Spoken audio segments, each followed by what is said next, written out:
our webinar.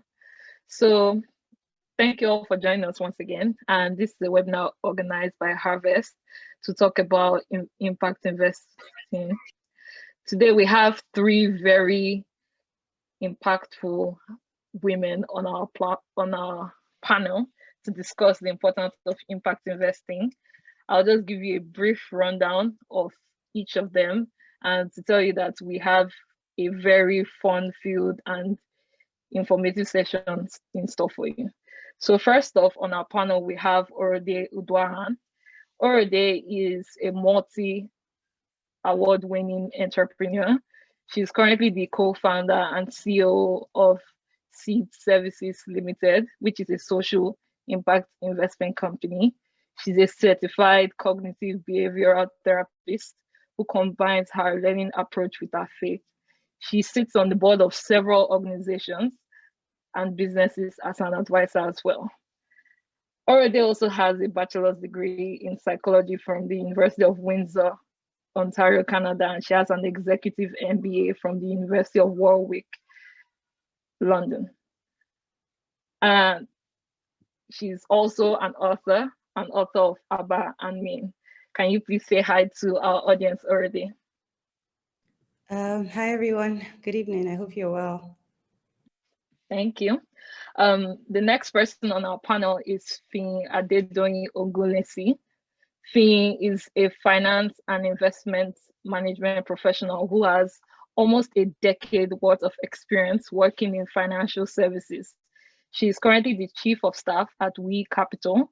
Prior to joining We Capital, Fin worked across various roles in portfolio management, compliance, and fund accounting with a leading multi-billion-dollar pension fund here in Nigeria. She essentially focuses on asset management and investment research, which she has spent 4 years as a portfolio manager. She graduated with a bachelor's degree in economics, and she holds an MBA from Lagos Business School. Please say hi to our audience, Fin. Hello, everyone. Good to be here. I'm really excited. All right. Thank you. And then finally, we have Nkechi Alade. Nkechi is a principal consultant and a founder of Evrida, a business development and consulting company established and dedicated to building African businesses at all levels. The consulting company is headquartered in Lagos, Nigeria, and has served over 500 SMEs and large-scale businesses. The impact-driven firm has also reached over 5,000 businesses with its free online courses created to empower SMEs. Nkechi's passion for business building dates far back to her time in Babcock University, where she obtained her bachelor's degree in business administration and management.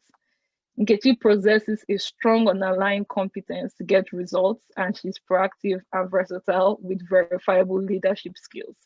Her interests range from entrepreneurship to writing, and she's determined to be one of the top people in the field of business development in Africa. Please join us to welcome Nkechi Alade. Hello, good evening, everyone. All right. Pleasure to be here.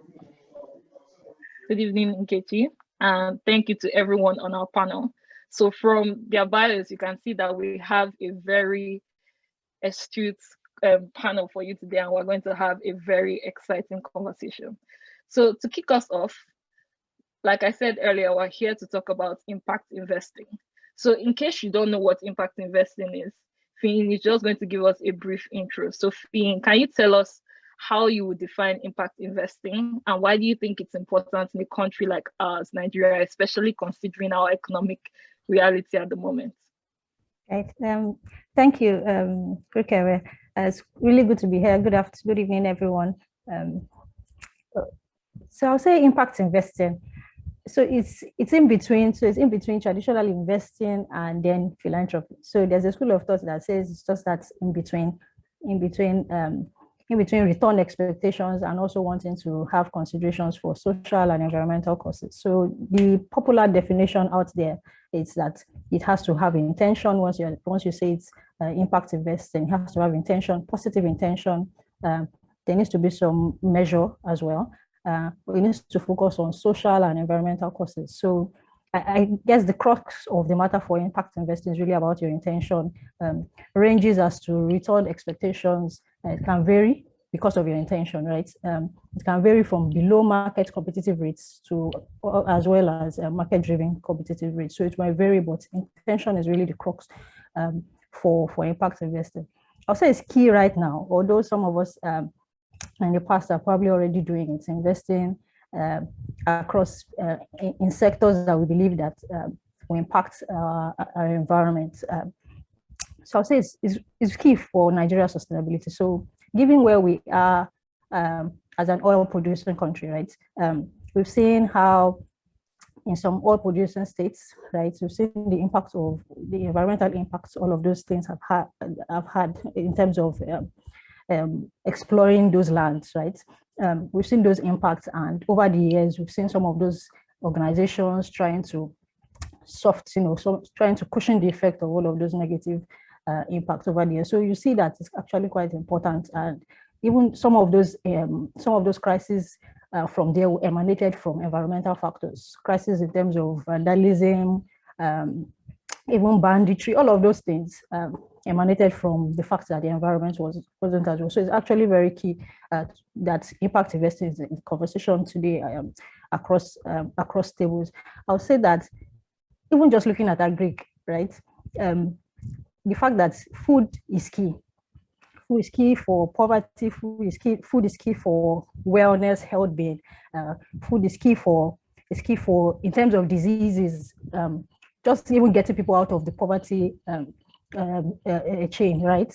Food is key. So you see that if you see there's banditry, if you see crisis in some of the key food producing states, then you know that there's importance, there's need for us to all put our hands together and want to invest in Agric, in healthcare, in education, all of those impacts investing sectors, those sectors that they seemingly seem are not profitable, but are key. So the last year, you know that the past year has shown us that some of those sectors are even more relevant than some of the sectors that have all taking a head mentality to and investing in. So I guess it's key, even in Nigeria, just thinking about the fact that at least 30% for Agric alone, in terms of labor force, comes from, in terms of labor force for Nigeria is Agric.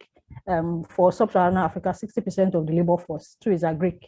So it's important, right? So if Agric is also contributing for Nigeria 20% of its GDP, or over 20% of its GDP, it's important. You need to talk about the sustain, because if Agric, if there's a food security issue, that's looming employment challenges, right?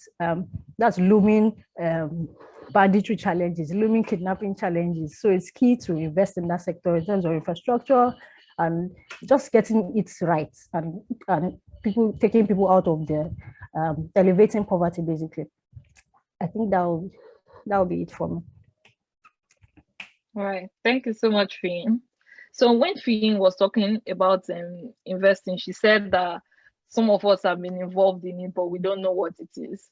But I mean, if we don't know what it is, then we need to ask ourselves who then has been investing in it and how are we doing it? So this is where Nkechi would help us out. Nkechi, can you just give us a brief of who can be involved in impact investing and how have we been involved in it?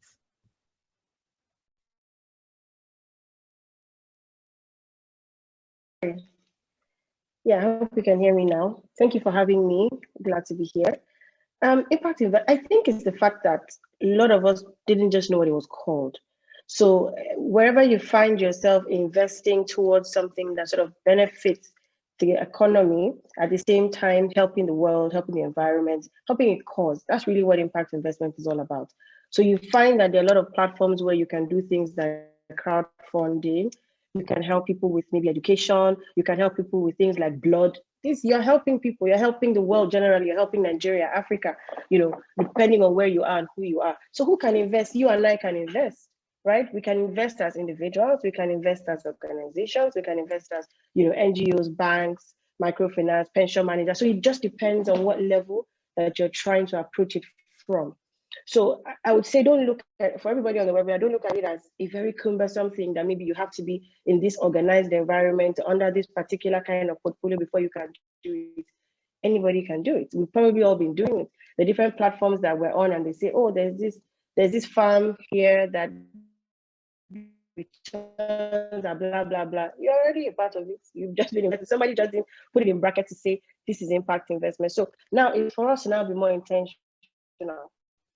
So for a country like Nigeria, where now happens is that you find that things like impact investment will become more like the order of the day, because we want to feel like there's something we're benefiting financially, but at the same time you can see the results of what you're investing in, which I think is where you find that, you know, she said something about there being a thin line between philanthropy, right? It's very, very similar to what philanthropy is. But in this case, you're making money. So some people might feel bad that why should I make a profit when I'm helping the world? That's impact investment. That's really what it is, right? There's nothing wrong with it. There's nothing bad about it, right? It's really just being able to. So you might not be going into it because of the returns per se, right? It might just be, you're going to get a bit of it out of it. For some people, they're going to get good returns, but for some people, it's more like, I just want to help out, and as I'm helping out, I'm making money. There's nobody being angry. Everybody is winning. It's a win-win situation. The country is winning. My pocket is winning. My money is not lying idle. So I would just say that anybody and everybody can invest. It now depends on how you want to go about it, whether as an individual, whether, you know, if you're an organized community, maybe your company, or you have, you know, registered under some finance platforms who are helping you invest on your behalf. It just depends. But I would say ask questions so that you're setting what's being invested or what you're investing in, so that you are aware and you know how it works at the end of the day. So that's what I'll say about who can invest. Thank you so much. So all of us can hear now that we can all be part of impact investing.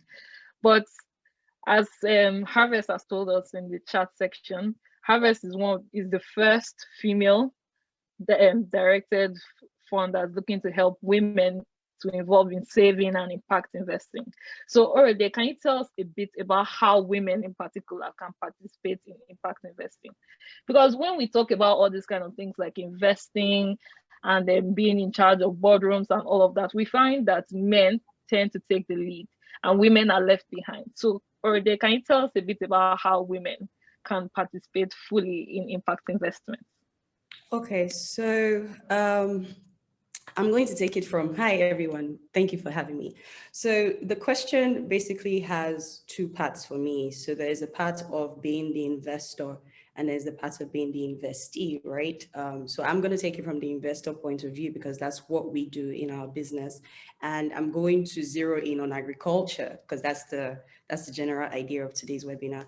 Now, like everyone else has said, the idea again of impact investing is that you're looking for a missing middle, right? In a society, in a community, in a sector, and then you're filling it up. Although you are getting returns back and money is coming back, but then you are creating a sustainable ecosystem to make sure that in whatever sector you are investing in, there's also a felt impact, either for the people or the community, or then gradually Nigeria as a whole. So you as an investor, you want to look at the entire value chain, in this case, agriculture, right? You want to look at the entire value chain and ask yourself, where in this value chain is there a missing middle? And what can I do to fill that missing middle, right? So for example, the agriculture sector in Nigeria has a lot of challenges, and women are like the forefront of those challenges as we see right now in the country. So if you're investing in women in agriculture, you first need to identify what the challenges are that women are currently facing in Nigeria. So for instance, there's land issue challenge, right? Only about 14 or 20% of women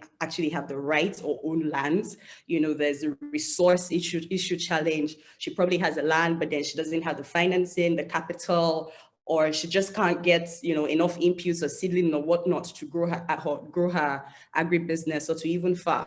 Then there's the patriarchal challenge, where you go to communities and you want to work with women and the men are like, no, you can't do this here. We are the men of the house. So you have all these challenges. There's knowledge and information challenge where, okay, maybe she has land, the men are okay, but then she doesn't have the necessary skill sets to do that agribusiness or to be a proper smallholder farmer or to plant her crops in the right way. And then even if she does, there's now the infrastructure challenge, right? So it's one thing for her to farm her crops, it's another thing for her to be able to have the right machinery to process these things into, you know, quantities that you can find on the shelves and then you can put in the market, and she can make some money from it. And then when she doesn't have those infrastructure, there's now the access to the market challenge. So you look through the value chain in the agri sector and you ask yourself, what part of this value chain as an investor can I actually make some necessary impact? Like Nkechi was saying, you don't necessarily have to be in this huge company or structure or whatnot.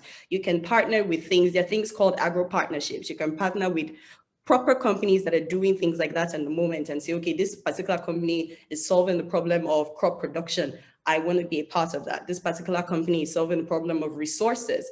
I want to be a part of that. This particular company is solving the problem of access to market. I want to be a part of that. For us as a business personally, what we've done is, I mean, the value chain is large and we can't really solve all of the problems. So our company is made up of women, to be honest. We're like 2 co-founder females and most of our staffs are, actually 99% of our staffs are women. We only have 1 man in the company and everyone is complaining that we have 1 man, but he'll be okay. So what we did at setting up the business, at the back of our mind, we said, okay, we wanted to focus on women, right? We wanted to make sure that female smallholder farmers, we are solving problems here and there. So we, as a business, we're looking at resources. So for instance, we give them, instead of giving cash, we give them the inputs for farming. So for example, a cassava farmer, you give her the herbicide, you give her the stems, you give her the necessary things that she needs to farm. Then we also involve ourselves in community engagement. So if you don't have the capital to invest in inputs, you can invest in community engagement. How can you raise awareness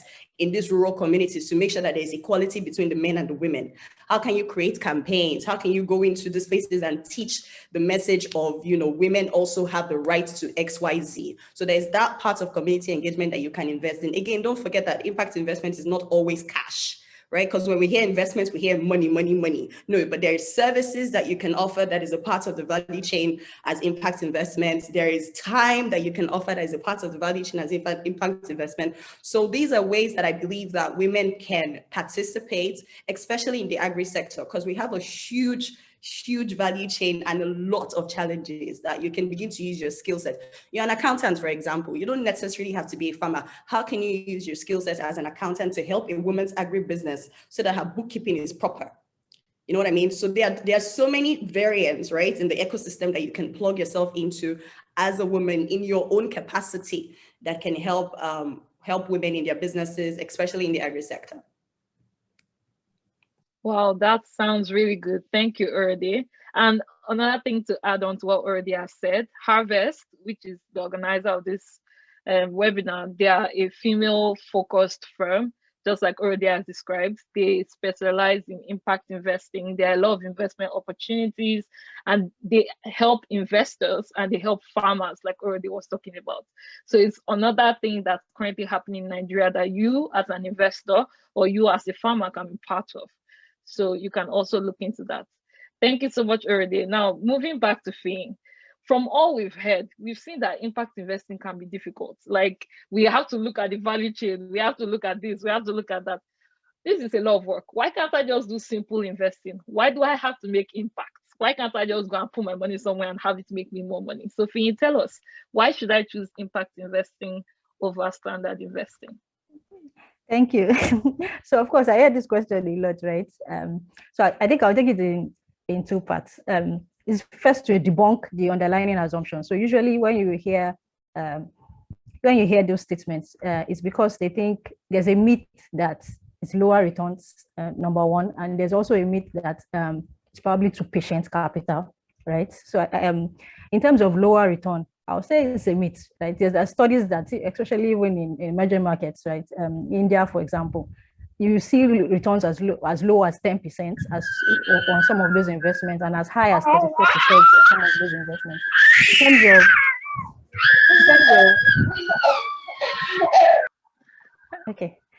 In terms of even just getting your investment back from impact investment kind of products. The time frame is similar.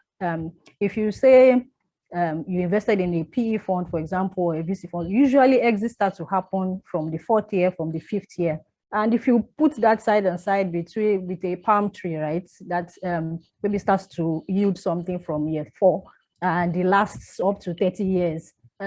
Although, of course, there's a lot more physical exertions, a lot more toiling, a lot more taking care of the palm tree that goes into it. Hence why some mainstream investors sort of prefer traditional investing. But it's still important for us to, as we've said earlier, it's still important for us to focus on areas that are tangible, right? Areas that sort of move the needle, sort of push people out of, sort of empower people, sort of push people out of poverty, not just investing in the usual financial assets. In terms of, once those assumptions are debunked, once you are sure that, okay, I can get some return, right?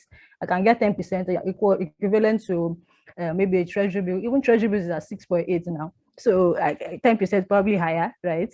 And it's not so patient, right? If I buy a bond of 5 years, my palm tree too will start yielding from year 3 or year 4. So yeah. So once you've debunked those assumptions, then you start to see it makes sense return-wise for you to want to come into impact investing. The market is huge.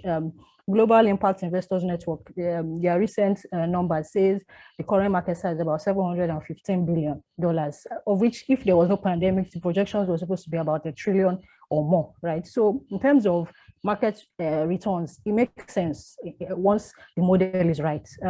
The investors too are demanding for it. There's also some moral part of it. There's a conscious factor coming into it. The past year too, with the pandemic and all, everybody's trying to figure out how to help the world, right? So it makes sense. For mainstream investors too, there's depth in terms of investable assets. So we're all used to the usual bonds, equities, there's still some volatility there.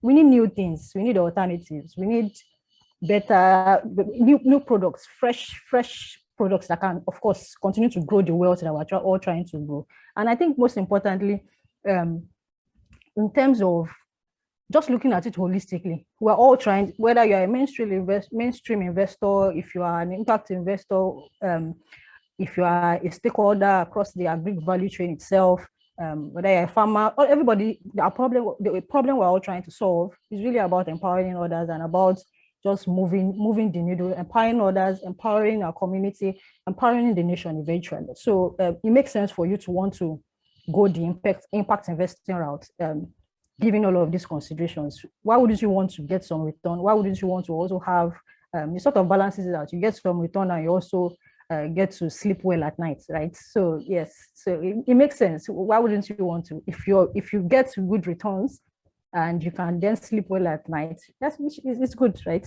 So it's a fine balance, and it's where the world is moving to now.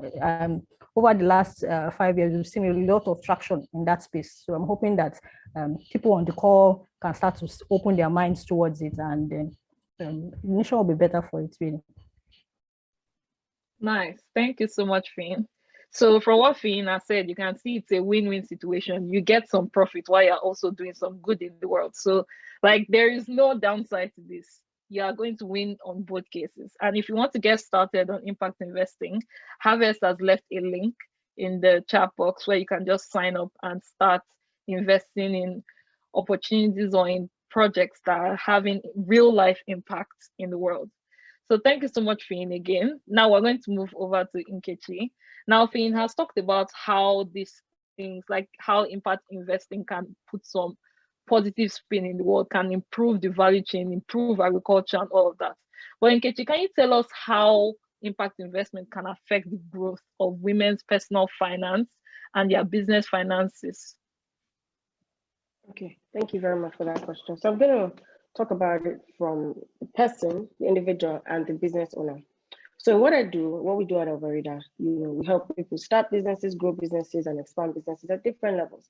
So when you want to start a business, one of the basic questions would ask you is, why do you want to start? And I'll be honest and tell you that money is not everything.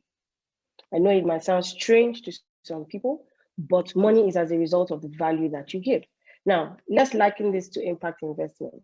You're investing in something that is going to yield returns, and at the same time, it's going to benefit the community. So you start to ask yourself as a business owner, right? You want people to buy from you. Why? What are you solving? Before there can even be any impact investment, there must be impact-driven businesses. There must be people that are building businesses that are solving genuine problems. And then people now look to see, hey, I can invest in this. I want to help the world this way. I want to change that. And the way I can do it is through this business. So that's the first step. So in order to improve, economy, you want to improve your finances as a business, you want to ask yourself, okay, what impact does my business? Before you can raise funds, investors are asking you, how does this benefit the company? We build a lot of pitch decks every day, and that's one of the first questions anybody's going to ask you. Why should we give you money? It's not just about making more money, but what solution are you really bringing? How impactful is your solution? So talking about personal funds, for your finances as a person, as a woman, one of the speakers already mentioned the fact that women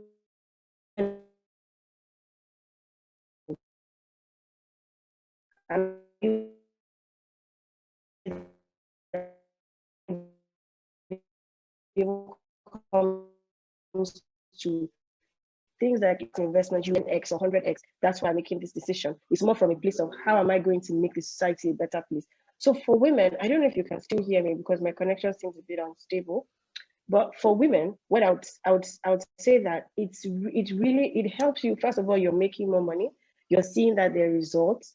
You're seeing your money work for you. I can't say how excited or how the feeling is. I think it's better experienced. There's just something about, that you can see what your money is doing. You can use your money to do all sorts of things, right? You can place it in the bank. You can use it to buy treasury. You can do all sorts of things with your cash. It's your money after all. But there's a satisfaction that comes with investing in impact-driven businesses as an impact investor. Like the fact that Harvest has put the link up and all of that, so people can actually see how their money works. You're able to see like different farms, because before you make a decision, you see there are two sides to it. You want to see the businesses, you want to see who you're investing in. Like one of the speakers also said, what kind of impact investment am I making? What are they using the resources for? So it's helping you to improve your finances. It's giving you some form of, it's helping you. It's more like your healing mode. It's like you're checking something and not be waiting for, let's say, the government to come and make a very grand change. There's only so much everybody can do. So in our own ways, we need to contribute our own quota. And one of them is by actually involving ourselves in impact investment and making sure that, if we are businesses or we're looking to start businesses that we want to, help to solve problems in the environment, we make sure we ask ourselves vital questions. That's the questions like, how is my business helping the country, helping the economy, helping this sector? In what ways do I want people to, because you're not just saying, bring money to me, we're going to do this and do that. There must be a track record. You must be open, because that's for the business owners now, because I'm guessing that there might be some farmers here as well, because people want to see what their money, you can't say you're, taking money from people as impact investors and you're unable to see what their money is going. So there's a transparency there, because most people want to be able to make sure that if they're parting with their finances to make sure that they're helping the world, then show me how this is working. Because I'm benefiting financially. I also want to benefit in my heart to know that, yes, I'm doing something positive to the world, at the same time helping the world generally on a larger scope. So yes, it will definitely improve your finances. It will improve your own well-being as a person. And I feel like women need to do more of these things, because we are the ones that will be able to, they're better at like community building. We're better at family, because the woman usually would build the family. They bring in more people. We're good at all those kind of things. So we need to start to educate other people. We need to start to talk to other people about these things, that look, it's not just about making the money now, but the real money is where you're able to impact change. Money for me is it's a currency. It's the value it brings, the impact you bring. So I'm really excited about this, and I wish and I hope that more women can actually get into this, so that you're not just improving your finances, but you're changing the world from your own living room or from your mobile phone, as the case may be. Nice. Thank you so much, Nkechi. So as Nkechi has said, as a business, you can affect growth in your business by making actual change in the world. So you pick a problem that you want to solve in the world, and then you can use funds from impact investors to grow your business and to make actual change in the world. And as a person, you can also invest your money in impact investment opportunities and make some profit from that as well. And one aspect of personal finance, which Nkechi talked about, that not a lot of people think about, is peace of mind. So when you're investing in something, you want to have some peace of mind when you invest in it. You don't just want to put yourself in something that's really risky or something that you are not really feeling good about it. You want something that will make you feel good and as well as make some good in the world while also benefiting your pocket. So thank you so much, Nkechi, for that contribution. So let's move over to give us some info on impact investing. So Erode, can you give us an idea of some opportunities that we can see in the agricultural value chain? Because you were talking earlier about the agricultural value chain. We can look within the chain and see where we can impact in that space. So can you tell us specifically what opportunities are there that we can use to drive impact investments, and how can women in particular participate in this?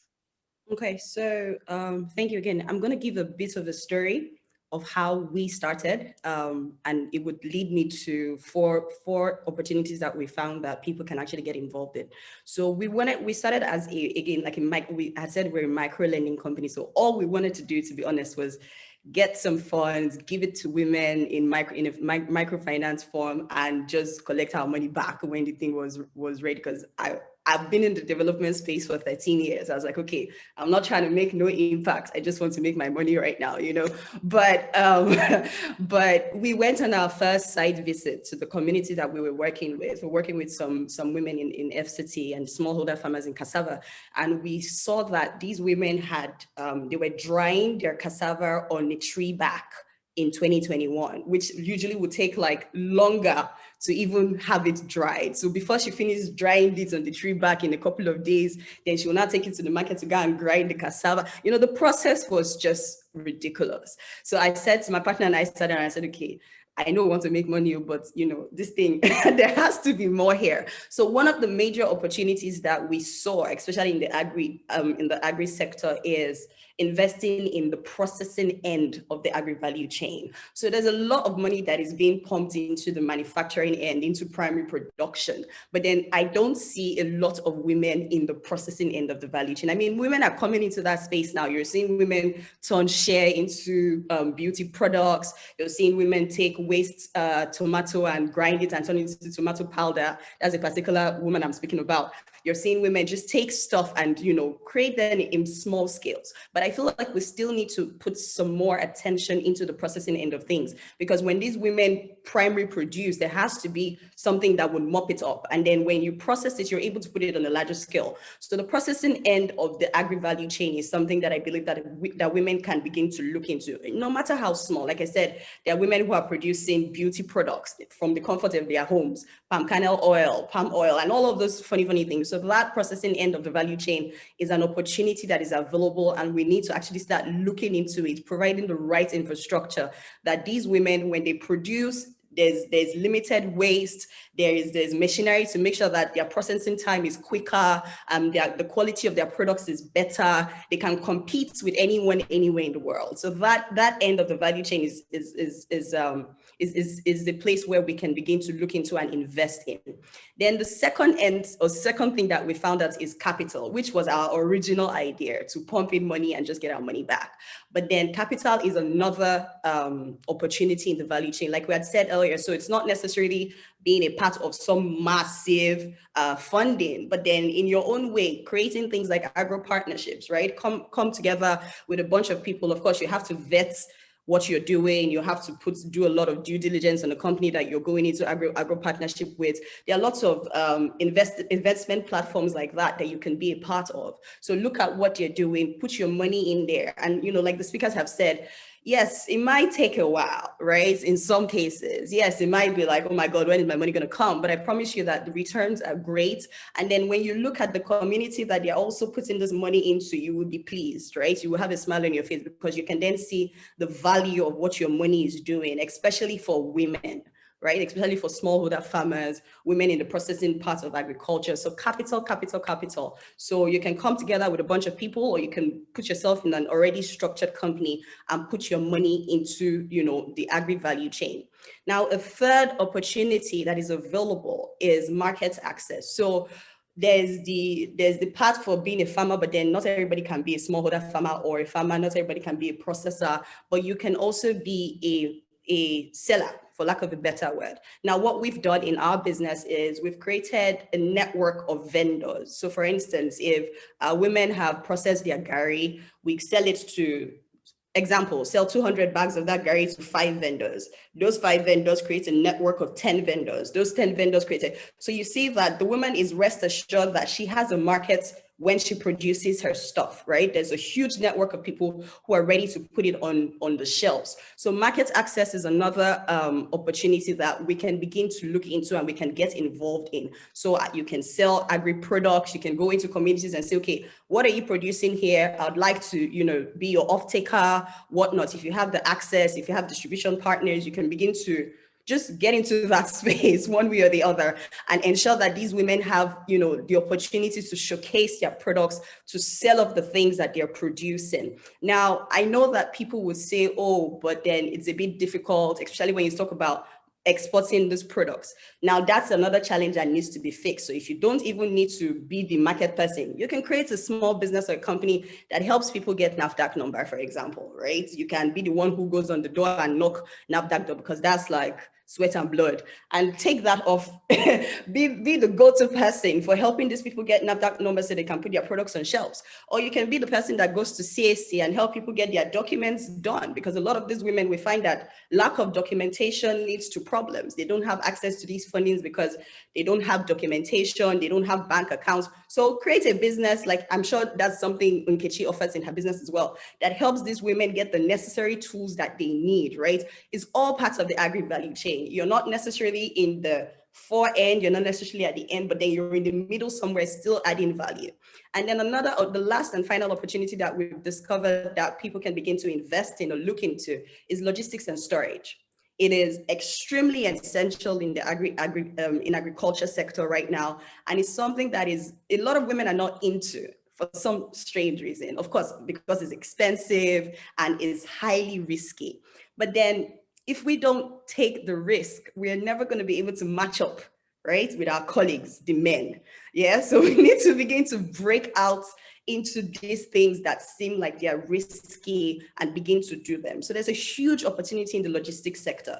There's a huge opportunity in the storage sector, because what we find is a lot of these smallholder farmers lose a lot of their products because of lack of logistics or lack of proper storage facilities. So there's a huge market there. If you're interested to look into, you need to be able to help her move her products from point A to point B. You know, there's opportunity there for women, and women need to begin to actually take these opportunities. It might be risky, but under normal circumstances, they say the higher the risk, the higher the return. In Nigeria, sometimes it's not always the case, but you know, there's an opportunity there in the logistics and storage sector. So these are the 4 things that we found that, you know, are current opportunities in the agriculture sector.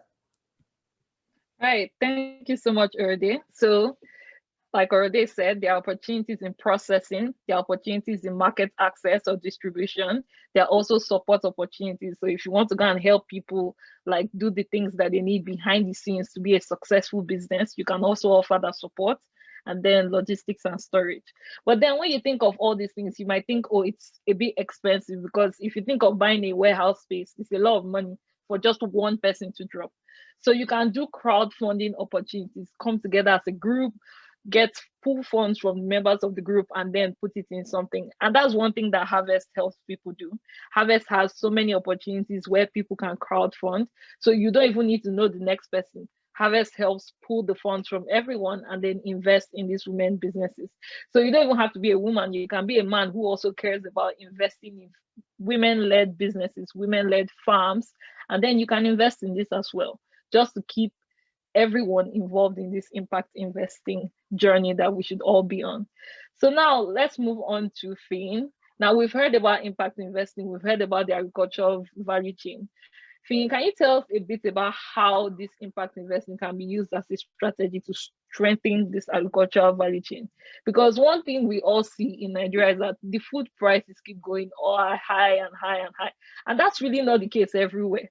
In the world, you see that food prices remain the same. So it tells us that there's a problem in our agricultural value chain. So can impact investing be used as a tool to strengthen that value chain, and that can help each and every one of us? Tell us how, Finn. Interesting. I think, of course, yes.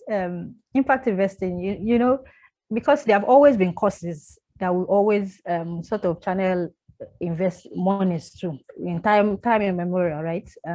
And I don't think that Greek will be unique as to receiving that much attention, given how important food is to well-being and just to existence itself, right? So as a nation.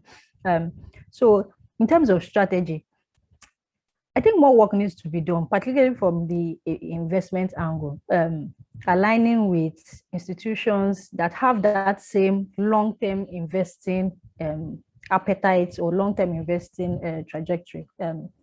So more work needs to be done, and that's where people like institutions like Harvest come in. Yeah. So those middlemen that try to foster that connection and supply of funds and demand on the demand side, that sort of stay in between and help to structure products, help with ideas, maybe incubators for startup to setting up their business models for the women starting their businesses or men as well, or accelerator programs, or even just assistance, technical assistance in terms of even policies and all of those things. So it's for impact investing, for it to sort of move the needle going forward. In my view, I think that more work in terms of finding more middlemen, just not supplying on the finance end as well, but on the technical end, on providing more body of work, more discussions happening as it is today, right? Will help in those strategies and moving forward. So I guess my first exposure even to the Agric sector was during my MBA, and the company started is an Agric conglomerate, 30-year-old now, which is interesting, right? Because it's not common to see a lot of the Agric companies that are that old, right? They started from the usual exporting of cocoa, sesame seeds, and then also were backtracked a bit to making their own pesticides, insecticides, the agro sciences, and the business has ballooned basically. So it all comes down to there's a problem, we need to solve it, and then there are middlemen, because the Agric space, to be honest, is still a little bit informal, it's very fragmented.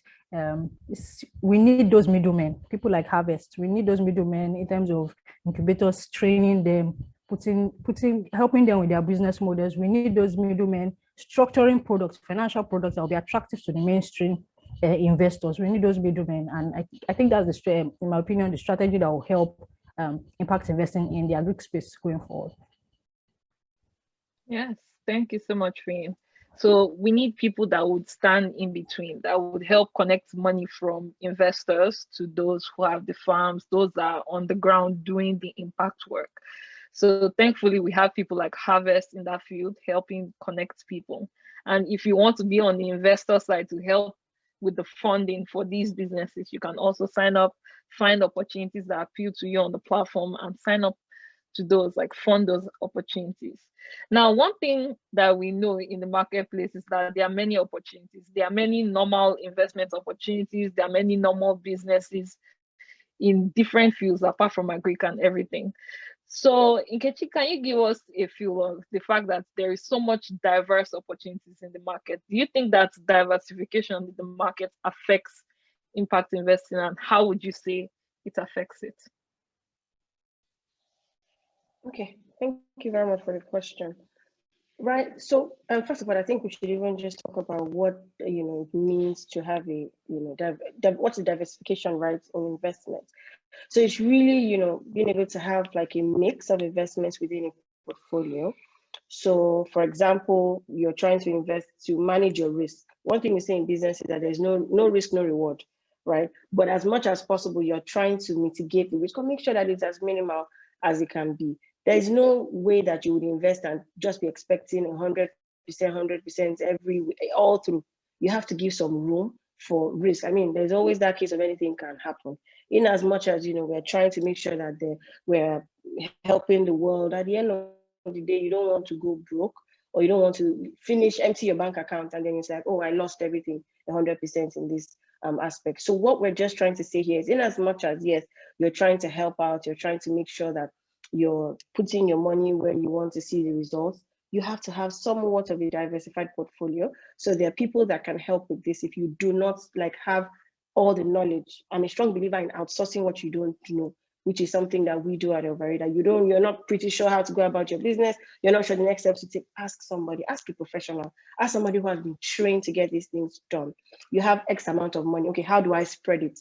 Do I want to put it in this? They've spoken about value chain. Do you want to put it in this aspect, that aspect? You don't want to put everything all at once. And then start to see how they're performing. Remember, impact investment is not just about the financial, it's financial and cause. So the cause might be working out, the finance might not be coming as you want. So you have to be able to see, okay, where do I need to put more or less? Then you still want to take out of your income to put in maybe the regular kind of finance to make sure that you're putting in 20. They've told you that in 6 months you're getting 30. Oh, well, and come what may, you get your money back. So you just want to know, okay, what is your risk appetite as an investor? Right, there's usually the advice of, you start small and then as your appetite increases, you start to increase it, because you don't want to just go all in and then maybe you don't make as much as you want. Then you pull out and say, no, this impact investment thing is a scam. No, it's not that way. So I believe in like climbing ladders gradually, level 1, okay, it's not looking too bad. You put in more, gradually until you feel, comfortable. I also don't believe in just doing whatever other person is doing. Do what you think is best for you at the time. People have different amounts of money they have allocated to investment. Maybe you earn 100K or 200,000 a month. You're allocating 20% or 30% into investment. How much of that 30% is going into your impact investment portfolio? How much of it is going into your regular, maybe bonds, maybe stocks, maybe treasury bills, whatever the case may be. So it's really just being able to determine what you want as a person, as a company, as a platform. What exactly are we going for? And if you're on the other end, which is maybe advising people, you want to know, okay, what are the metrics that they need to look at? Is it, how frequent do they make their money? What kind of returns are they looking for? Because if you're not asking the right questions, you wouldn't be able to diversify your portfolio. There's really no one size fits all solution as to how you should diversify your portfolio. Some people will say, oh, make sure you invest in health, make sure you invest in things that will give you money within 6 months, reduce what you're, the higher the risk, the lower the investment. It all depends. So these things can be more like a case by case, but when you start to invest, you start to see what works and what doesn't work. That's really the truth. There's nothing else that I would say that is, there's no textbook, there's textbook knowledge, yes, but if you've ever invested before, you see that it's the way you feel. When you put in 5K today, and maybe you make 5.5, and your mate put in 8K, they made you too. Next time you want to increase it, right? But you're seeing the way it's working. So I'll just say, do your research, understand what you want as a person, make sure that you have your different options and know how you're allocating your funds, and pay attention to the results. How are your different investments performing? There's no magic. Pay attention to how they're performing. Nobody says you can't pull out from here and put here, but remember that if you're focusing on impact investment, have a quota that is, of your income that you're channeling towards that, and start to see how it works. Determine the part of the value chain you want to be a part of. Doesn't mean that that's the only thing you can do. From time to time, you can switch it up. You have more money you can put in different aspects. Have a platform that works for you like Harvest. And I believe that, the style will just be your starting point, because investment is one way that we advise businesses to make that extra income. Because not just for individuals, businesses too can invest as a business. It doesn't have to be just a personal thing. So yeah. All right, thank you so much, Nkechi. So we've heard, Nkechi, you can invest in so many different things. You just need to pick what works for you. So look at the market, look at opportunities there, what works for you, which one do you understand best, and start there. So if you're investing in a farm that is making impact, you don't have to invest in just one farm. You can invest in more than one. If you have the funds and if you have the understanding to look at more than one, take a plunge, like dip your toes in the water, see how it's going. If it's going well, you can put more. If it's not going well, you might say, okay, where else can I move it to? And again, it doesn't have to be either or. You don't have to do impact investing or standard investing. You can do both at the same time. Just know how much you are assigning to each one, and you'll be good. So our final question for today is to Erde. And we just need to know, like we've talked about how we as individuals can invest in specific opportunities and how businesses like Harvest can help us invest. But at the end of the day, we don't live in a vacuum. There is a government there, and they need to help us to make things work. We know that the government can wake up and come up with a policy that can make things difficult for everybody. So we need to know, how can the government work together with private partnerships to help drive growth of opportunities in the agric sector? I think this is like the hardest question, but because like things just keep changing up here. I mean, there's so much, right? There's the normal invest in infrastructure, partner with private companies, but two that I particularly think we should talk about is the policies and the regulations around private companies, especially, you know, again, in the agri sector. How is the government making this thing comfortable for us so that we are comfortable in taking the risk that we take in this sector particularly?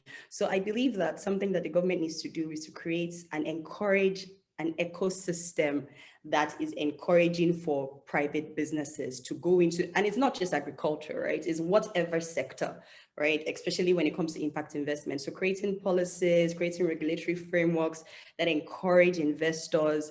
How are we creating, you know, so for example, the tech ecosystem in Nigeria, how are they being encouraged to make sure that they focus on agriculture? How are they being encouraged to make sure that they focus on health? You know, how is the government pampering them? How you put in soft landings for these businesses to make sure that, you know, one day they're not sleeping and they wake up to a news that something has just popped and everything has scattered. You know what I mean? So creating a comfortable business environment for private companies, policies for financial institutions, for example, mandating that a percentage goes to the agri sector, subsidizing, you know, the rates for agricultural equipment, just things like this that make it sweet, for lack of a better word, to want to do what we do as private companies. I believe that's like the foundation of what the government needs to do, because at the end of the day, every other thing is secondary, right? Partnering with companies to create infrastructure in the community, yes, that's great and well and good. But then we don't want you to wake up tomorrow and say, okay, now you can have XYZ%, or just cut things off. So that those policies, those regulatory frameworks,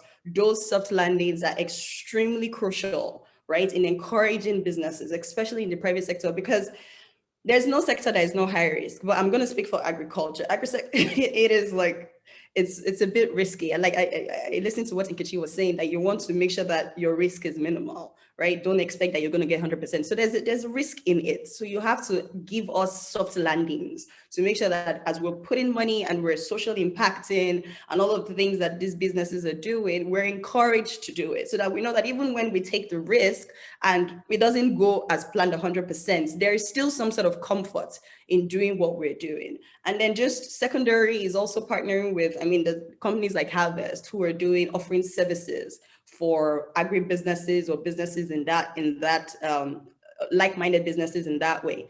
Have government partner with these companies, encourage these companies to do more, right? Roll out, I don't know, funding, whatever it is, to just make sure that companies like this are able to actually be the middlemen, right? Because I mean, CBN cannot go to every community and ensure that smallholder farmers are doing well. I don't know, the Ministry of Agriculture cannot go into every community to make sure that smallholder farmers are doing well. But then you're encouraging small businesses to go into these places and be the middlemen. So I think these are like the two major thing. But the major again is the policies and the frameworks, because at the end of the day, is one thing to build infrastructure, is another thing to be able to use it based on the regulatory framework around the community, around the society. So that's like the key thing that I believe that the government can really, really do to encourage the private sector to invest in the agri sector and to support women in agriculture. So again, policies around women. What can you give to women to encourage them to come into agriculture? Are they land use policies, land tenure policies? You know, all these things that will make sure that the woman is comfortable in that space, to encourage her to do what she does, especially in the agri sector. So I believe that's one way the government can be of support. Right. Thank you so much, Erdi. So from what she said, you can just summarize it to 3 E's. 1, encourage women, encourage businesses, encourage people to go into the sector, create good policies that encourage people to do this. Two, empower. So empower people to go into this, give them funding, give them soft landings, give them tax breaks, give them different policies that support this. And three, the most important, enable, create an enabling environment. There's one thing that people keep talking about, ease of doing business. Make it easy for people to want to do business in these sectors. Make it such that there is good enabling infrastructure, there's good enabling policies, there are good enabling ways for people to seek funding if they are going to these businesses. So yes, thank you everyone on the panel. Thank you Nkechi, Finn, and Urede for your brilliant answers to our questions and for helping all of us understand what impact investing is.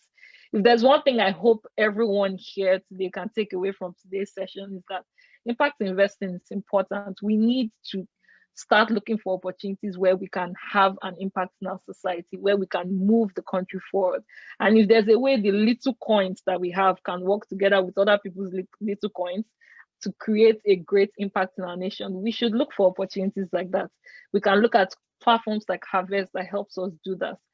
Invest with these platforms, invest in women's businesses, because we've seen historically that women in their businesses tend to do businesses that benefit their homes, their households, and the nation as a whole. So invest in these kind of businesses. And at the end of the day, we all hope that we can create a change that we want to see in our world. So thank you to everyone that joined our session today. And I hope that you learned something, you learned about impact investment. It gets you to at least start thinking about how you can be part of it and eventually get involved in impact investing. Again, thank you to all our panelists. Thank you to Harvest for inviting all of us here and for this wonderful webinar. And we've come to the end of today's session, and I wish you all a very good week ahead. Thank you so much.